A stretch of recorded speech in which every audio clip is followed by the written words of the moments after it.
Hi, my name's Tim Marshall, and this is my assignment for selecting a field of interest, the Module 5 discussion. My field of interest I'm selecting is the technology impact of autonomous vehicles and their implications in higher education. My introduction, I'm going to talk about a topic that I hope will stay with me for the next 3 to 4 years. And that topic I'll go into more in the future slides, but I want to make sure that I pick something that I have a passion about so I'll be able to maintain my focus. I do have a background in innovative uses of technology in education, and I'll talk about that and how it might affect how I deal with this topic. I will need help from the group and from our instructors with regards to utilizing research in a different way to help create or predict new delivery models of education. Right now I have a very business-like approach to implementing technology, and typically the research is limited, so I'd like to find out how broad I need to stretch the research net. And then also talk about what I hope to be the core topic, which is the marketing and consumption of education using this new technology. So meeting requirements with passion.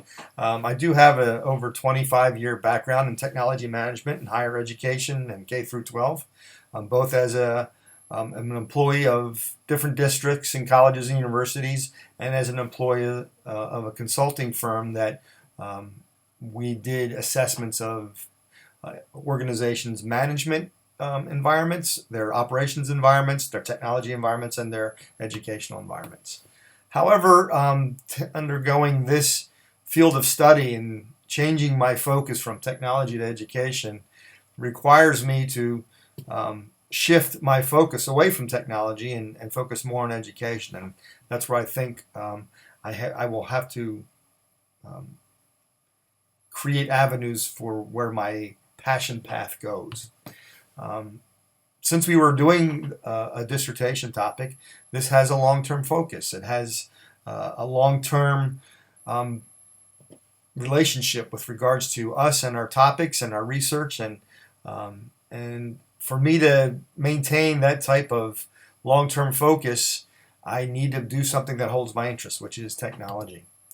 I do have a history of successful projects, and these are projects that may, on their surface, look like, oh yeah, we've seen those and other people have done them.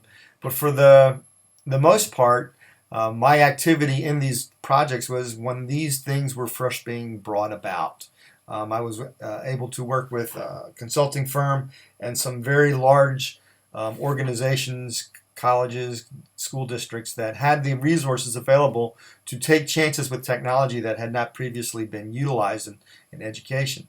So some of the projects were maker spaces where students have access to all sorts of tools, from digital tools to computers, machining, soldering irons, saws, wood, you name it, and where they can let their imagination run free in an environment where they have the tools and the ability to create things.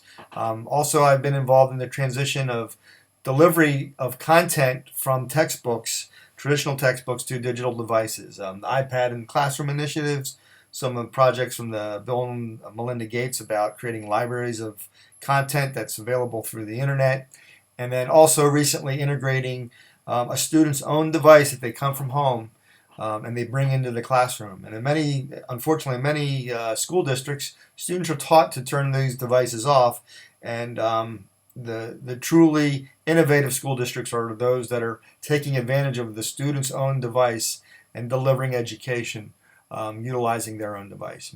Within higher ed, I was around again 25 years ago when the delivery of online academic programs, or actually online academic courses, started.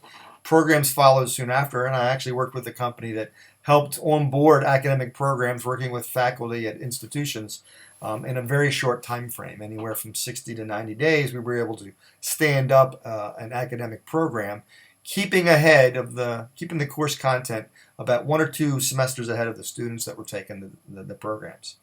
Also recently, I designed and implemented a non-traditional campus for the large community college district where I work.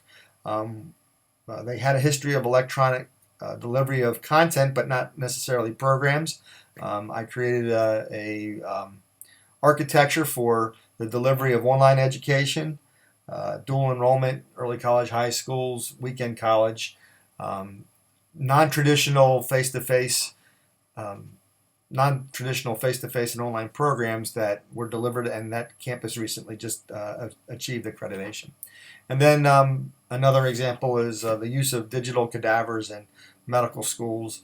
Again, as that technology was being created for the MRI and the PET scanners, I was able to work with vendors and bring those types of machines into a teaching environment where it was traditionally left upon the individuals willing their body into the science, and now we can do this with digital cadavers.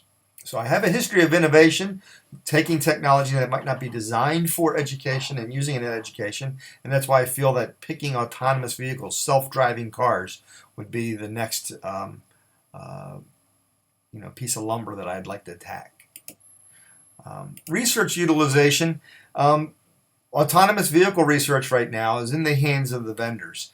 The two largest ones right now are Google Cars and Mercedes-Benz, and a number of other car dealers are starting to talk about it. So this is not an environment where they are very readily open to give out their secrets with regards to the structure of the vehicles and how they operate.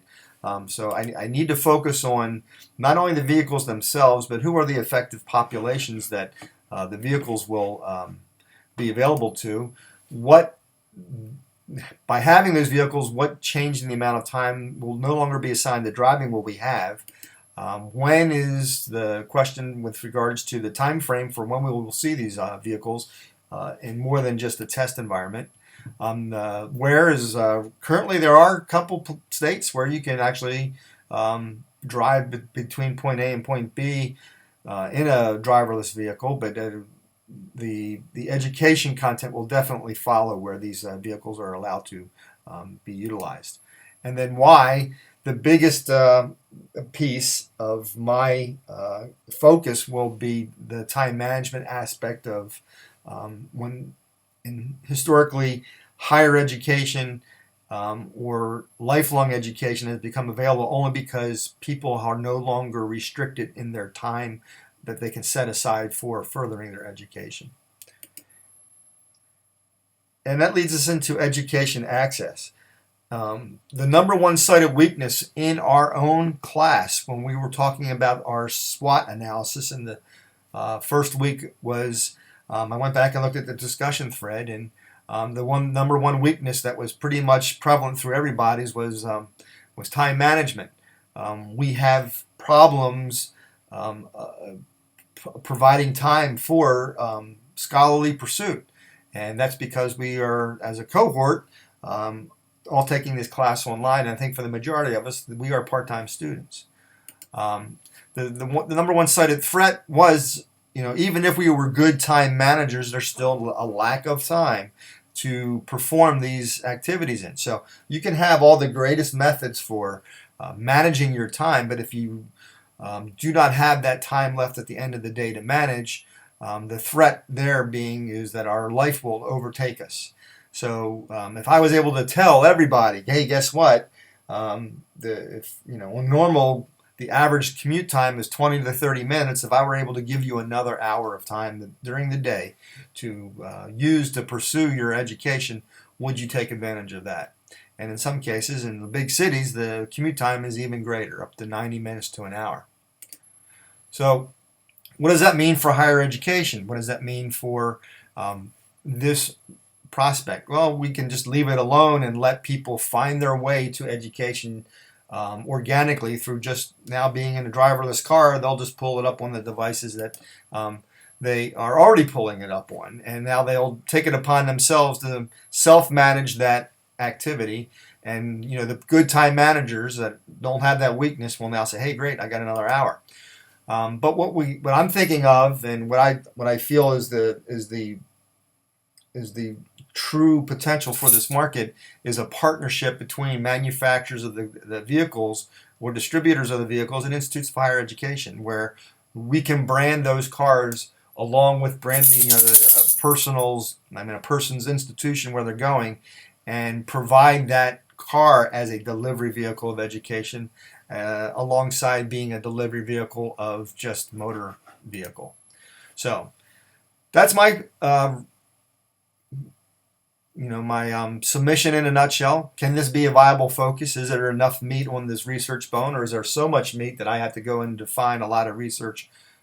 Maybe my initial research of this combination of an innovative technology and higher education might be a place where I would need to do even more writing based upon the fact that there might not be too much research into this area.